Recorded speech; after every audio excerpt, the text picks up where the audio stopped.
Hey hello guys, welcome back to our channel. I'm S mechanic Basha from Nellore. ఇప్పుడు మీకు వీడియోలో కనిపిస్తున్న ఈ బైక్ వచ్చేసి Hero Honda Splendor 2007 model. And దీనికైతే కస్టమర్ కంప్లీట్గా డోమ్స్ అయితే చేంజ్ చేసుకున్నారు కాబట్టి మీకు హీరో ఎంబ్లమ్స్ అయితే కనిపిస్తున్నాయి. యాక్చువల్గా ఇది హీరో హోండా వాళ్ళ వెహికల్.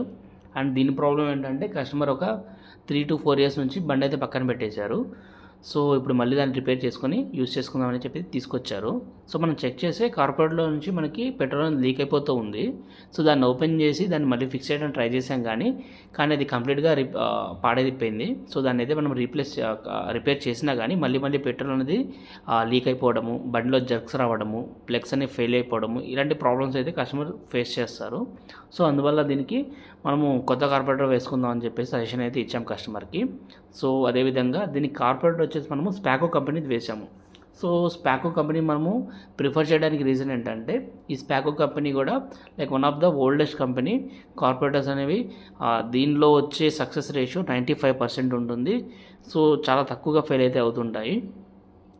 అండ్ ఈ కార్పొరేటర్స్ వల్ల మనకి మైలేజ్ అనేది తగ్గదు, అంటే జర్క్స్ అనేవి మనకి తగ్గిపోతాయి. అదేవిధంగా ప్లగ్ ఫెయిల్యూర్స్ అనేవి ఉండవు. సో చూడండి, మనం ఈ కార్పొరేటర్ వేసిన తర్వాత జస్ట్ 2 కిక్కే బండి అనేది కరెక్ట్గా స్టార్ట్ అయిపోయింది. మధ్యలో చౌకిచ్చాం, కొంచెం చౌకి ఇవ్వగానే స్టార్ట్ అయితే అయిపోయింది. అండ్ బీటింగ్ కూడా చాలా బాగుందన్నమాట. ఆర్పిఎం కొంచెం ఎక్కువగా ఉంది. ఆర్పిఎం తగ్గించేసుకుని ఏ స్క్రూ అడ్జస్ట్ చేసుకున్నామంటే మంచిగా ఉంటుంది. అదేవిధంగా కార్పొరేటర్లో మైలేజ్ అడ్జస్టర్ కూడా ఉంటుంది. దాన్ని అడ్జస్ట్ చేసుకున్నామంటే మైలేజ్ కూడా నెంబర్ 1గా అయితే ఇస్తుంది.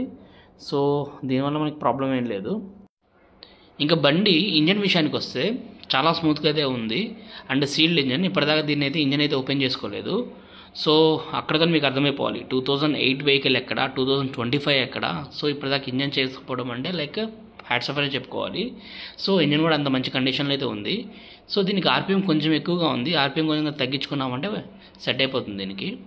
అండ్ దీనికి మనం మ్యాగ్నెట్ కవర్ వేసేసుకొని దీన్ని జస్ట్ మనం వాటర్ వాష్ పంపించేసేసుకొని దీని మైలేజ్ టెస్ట్ అనేది చేసేసామంటే మనకు అర్థమైపోతుంది. లైక్ ఎందుకంటే మనము కార్పొరేటర్ వేసిన తర్వాత ఖచ్చితంగా ఒక 5 to 6 kilometers మనం రైడ్ చేస్తేనే ఆ కార్పొరేటర్ అనేది మనకి ఎలా సెట్ అవుతుందో అర్థమవుతుంది. లైక్ జర్క్స్ ఏమైనా ఇస్తుందా, మైలేజ్ ఎంత ఇస్తుంది, ప్లగ్స్ అనేవి ఎక్కడ మధ్యలో ఫెయిల్ అవుతున్నాయా, ఇలాంటివన్నీ మనము రైడ్కి వెళ్ళినప్పుడే, టెస్ట్ డ్రైవ్కి వెళ్ళినప్పుడే మనకు అర్థమవుతుంది.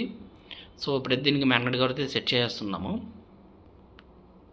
అండ్ నెక్స్ట్ వచ్చేసి వాటర్ వాష్కి వెళ్తుంది. వాటర్ వాష్ నుంచి వచ్చిన తర్వాత మాత్రం ట్రయల్కి అయితే వెళ్తున్నాము. అండ్ నా గెస్ కరెక్ట్ అయితే ఖచ్చితంగా ఈ బైక్ అయితే మనకు 60+ మైలేజ్ అయితే ఇస్తుంది.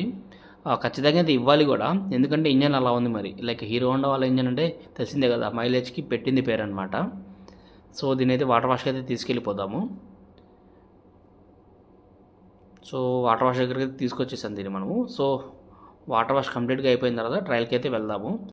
సో గైస్, మీ దగ్గర కూడా ఇలాంటి ఓల్డ్ వెహికల్స్ ఉండి వాటిని రిజిస్ట్రేషన్ చేసుకుందాం అని చెప్పి అనుకుంటుంటే మన షాప్ని అయితే విజిట్ చేయండి. మన షాప్ అడ్రస్ వచ్చేసి Babu auto works, opposite to hotel Riyaz, Nellore.